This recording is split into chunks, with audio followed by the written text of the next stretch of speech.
सनकी आशिक ने मासूम बच्चे को 8 बार पटका और उसकी हत्या कर दी। फिर यूपी पुलिस ने ऐसा इलाज किया कि पानी की एक बूंद के लिए तड़प रहा है। पुलिस वालों के सामने गिड़गिड़ा रहा है कि साहब पानी दे दो, साहब पानी दे दो।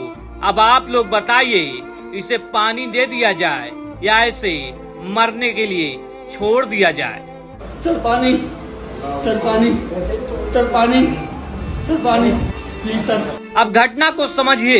महज 34 सेकंड के अंदर दरिंदे विराज पाठक ने उस 1.5 साल के मासूम आरव को हवा में उछाल उछाल कर पूरी ताकत से एक के बाद एक 8 बार सूनी सड़क पर सिर के बल पटका। वह तब तक उस मासूम को जमीन पर पटकता रहा जब तक कि उसकी आखिरी सांस निकल नहीं गई।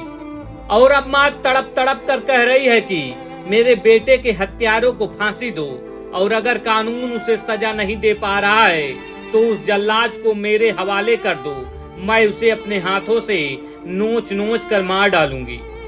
यह पूरी वारदात फिरोजाबाद मुख्यालय से 45 किलोमीटर दूर बामई गांव की है। रति की शादी साल 2024 में बदायूं के सुनीत से हुई थी, लेकिन शादी के बाद से ही रति की जिंदगी नर्क बना दी गई थी। रति का आरोप है कि ससुराल वाले उसे मारते पीटते थे। जब रति ने बेटे आरव को जन्म दिया तो उसके पति सुनीत ने उस मासूम को अपना बेटा मानने से इनकार कर दिया। वह बार बार रति पर दबाव बनाता था, इस बच्चे का डीएनए टेस्ट करवाओ, यह मेरा बच्चा नहीं है, मेरा खून नहीं है। ससुराल वालों ने रति को घर से निकाल दिया और बड़ी मुश्किल से रति की मां पिंकी देवी, जो एक प्राइवेट स्कूल में पढ़ाती हैं, अपनी बेटी और नाती को बचाकर मायके लाई थी। उन्हें क्या पता था मौत बदायूं से चलकर फिरोजाबाद तक उनका पीछा कर रही है। विराज पाठक रति के मायके आने के बाद उसके पीछे हाथ धोकर पड़ गया था।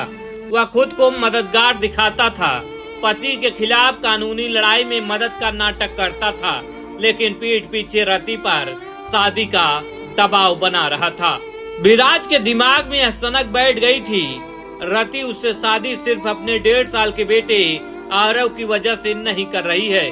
उसे लगता था इस बच्चे की खातिर रति और उसके पति भविष्य में फिर एक हो सकते हैं। बस इसी शक के चलते उसने मासूम आरव को रास्ते से हटाने की खौफनाक साजिश रच डाली। शनिवार को दोपहर करीब 3 बजे रति अपनी सहेली के घर यादव कॉलोनी में रुकी हुई थी।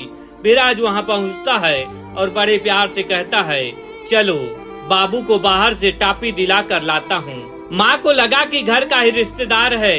उसने बिना शक किए अपने जिगर के टुकड़े को उसकी गोद में सौंप दिया। लेकिन घर से महज 50 मीटर दूर जाते ही सुनसान सड़क पर विराज ने जो हैवानियत दिखाई, उसे देखकर साक्ष्यों को जुटाने आई फॉरेंसिक टीम की भी रूह कांप गई।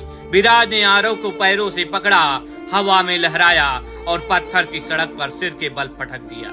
1 बार नहीं, 2 बार नहीं, पूरे 8 बार। जब बच्चे की गर्दन लटक गई तो वह उसके शव को घर के गेट पर फेंक कर भाग गया।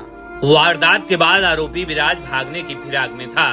शनिवार की देर रात फिरोजाबाद की पुलिस ने घूड़ा भरथरा मोड़ के पास उसे चारों तरफ से घेर लिया।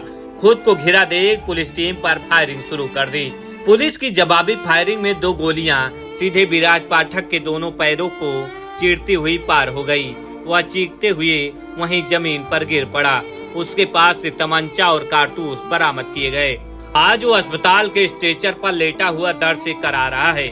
जो हत्यारा कल तक 1.5 साल के मासूम की जान निकलने तक उसे पत्थर पर पटक रहा था, आज वही हत्यारा अपने दोनों पैरों में गोली खाकर अस्पताल में पानी की एक एक बूंद के लिए तड़प रहा है। पुलिस वालों के सामने गिड़गिड़ा रहा है, साहब पानी दे दो, साहब पानी दे दो। सर पानी, सर पानी, प्लीज सर।